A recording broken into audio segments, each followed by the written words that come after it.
What's up? So today I'm going to be showing you guys this book that I'm super excited about. It is a zine, and I'm actually in a printmaking class, and zines are like a self-published piece of work. I wanted to challenge myself a bit. Oh my god, I almost broke my fucking elbow. I'm scared. Oh no. I just did some I'm scared. Okay. I wanted to challenge myself this time and talk about kind of like my personal truth within my zine, because my last one I made is more like, it's still my truth and it's still personal, but it's not. I'll make another video showing you guys the other zine actually. But this one is Things I Wish You Knew. That's the title of it. So, it's all things I wish people would know about me. Like if I had to highlight certain facts about myself or things that I wish people knew, like if that's the only stuff that they knew about me, this is what I would like them to know. First page, we've got candles, and then the title again, Things I Wish You Knew, and there's 6 candles because I included 6 reasons within the book. The process of printing is called risograph, and you may be able to tell in some of these, like the paper looks a little different from what's actually printed on it, if that makes any sense at all. It's not really glossy, it's almost like a matte type of thing. It's almost like it's painted on there in a sense. So the ink is in something called a drum, and it comes in like literally a cylindrical tube situation. And there are, I think we have like maybe 8 different colors to choose from. So for this I chose neon pink and mint.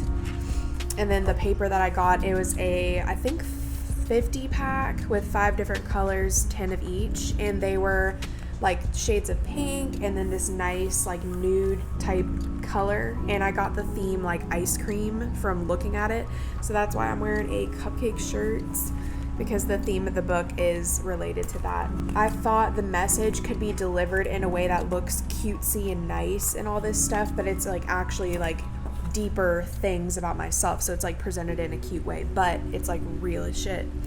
So the first one is how alone I feel. Feeling lonely is something I have suffered with for years. If we're being honest, I'd say my whole life, and it's simply something I've had to come to accept. No matter how many people are around me, unless they are part of my soul family, I will feel as if I'm completely alone.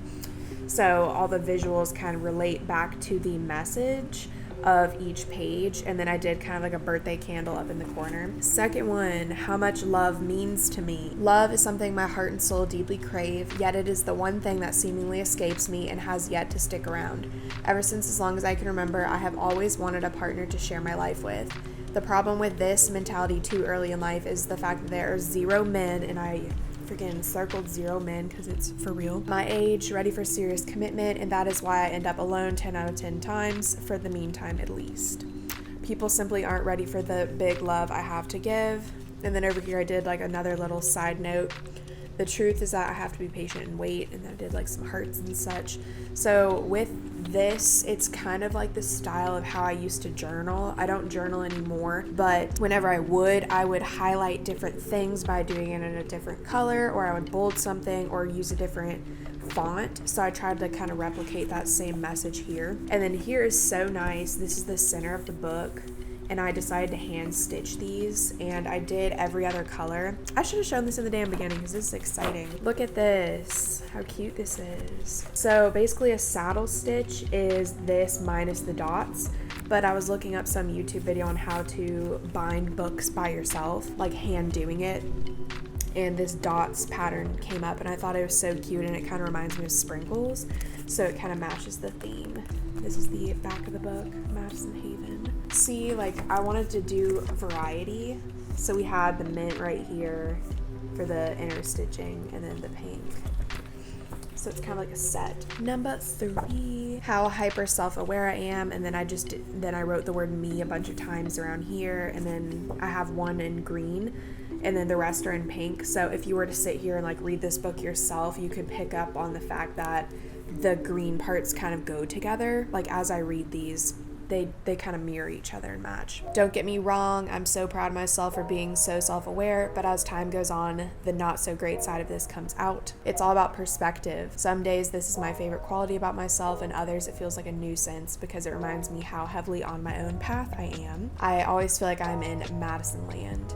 This feeling reminds me of how not like others I am. Some days I love it, others it's simply a reminder of loneliness. And then at the bottom I said, I know myself better than anyone else, with a smiley face. So here we kind of contrast the duality of like dealing with this sadness on certain days and then dealing with the happiness from it on other days. Number 4, why it's hard for me to watch others mess up or pick the wrong path. And I love the way that this one looks, just like visually. They complement each other really nicely. I have the gift of vision. I'm an intuitive spiritual being with certain gifts, one of which is hyper awareness and the ability to see everything very clearly. Emphasis on very. I can see people's divine potential and view them as their higher self, even if they can't see themselves this way. So it almost pains me a little when I witness people not living up to their potential. And I love these like little eyes that I did throughout, and then the eye within the present. I did an ASMR video, by the way. I'll link that down below if you guys would like to check it out. You can kind of see the book in closer detail, like I have it sitting down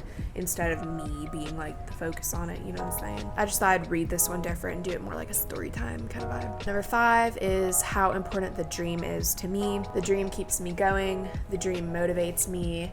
The dream gives me something to hold on to when I'm not content with my current circumstances. I've been a dreamer my whole life, and my dreams give me so much passion and drive to create the happiest life for myself. And one day I want to be able to help others find theirs. And then at the bottom I said, dreams are everything to me, with like some stars and moons. So it ties in with the stars and moons over here. And then the very last one, number 6, is why I changed my last name. This summer I legally changed my last name to Haven to better represent the new me. Haven is a sanctuary or safe place, and I want to be this for others. All my future endeavors and business ideas revolve around creating this space for others to heal and find themselves. So the way that I kind of planned out this book, it's interesting, like printmaking and making zines and books and stuff like that. Like I did a mock-up, so it's like a sketch of what I'm gonna do. Let me actually grab that really quickly. It's kind of interesting. So just for some more like in process, behind the scenes type of stuff, this was my very original copy, and you can obviously see there's a big difference between this and that, but I still got the same ideas of the sprinkles and all that stuff. But this was just like to show you what you're gonna put on what page. And I bought these doilies. They're white, and I painted this one mint, and I was gonna put it on the front to like go around the candle, but I feel like it looks too detached from the rest of the book, and I'm not really sure how I feel about it. So I didn't want to make it look too crafty. That's kind of something that we talk about a lot in like fiber arts, is if you use things from the craft store, like buttons or whatever it is, it kind of cheapens it a little bit, and it takes away from like the fine art type quality of whatever you're doing. So I got kind of like weirded out about it, and I'm like, oh, I don't know. So for right now, we're not doing that, and it's just this plain book. But anyways, this mock-up, it helps you see how you're going to design the book. So this is a 16-page zine, so that means you do 4 pages, 4 pieces of paper, front and back. And you're going to design it like you actually want it to be, but whenever it comes to printing, you're not going to print the candles with this, even though that's like the way you want it to look. So the way that you have to do it is you label it, this is page 1 all the way through 16. And then whenever you're designing it in Photoshop or whatever program you're doing, you just take the piece of paper itself, and then you're going to look at this and then design your file that way. So the candles don't actually go with this, but in the order of the book, that's what it is. Let me show you. See, this is not the same thing. This is page 1. It's like, it's a whole process. I might make like a specific video like showing you like literally as I'm making it. But it does get kind of confusing. Like this is page 2 and page 15, but it's still page 1, if that makes sense. This mock-up just helps you like get your thoughts out and get like a gist of what you want to do. It's so much fun. I love making zines. I'm super happy with how this one came out, and I am excited that I shared it with you guys. So that is it for today's video. Thank you all so much for watching. Please like if you like art videos and that type of thing. And I will talk to you in my next one. Bye.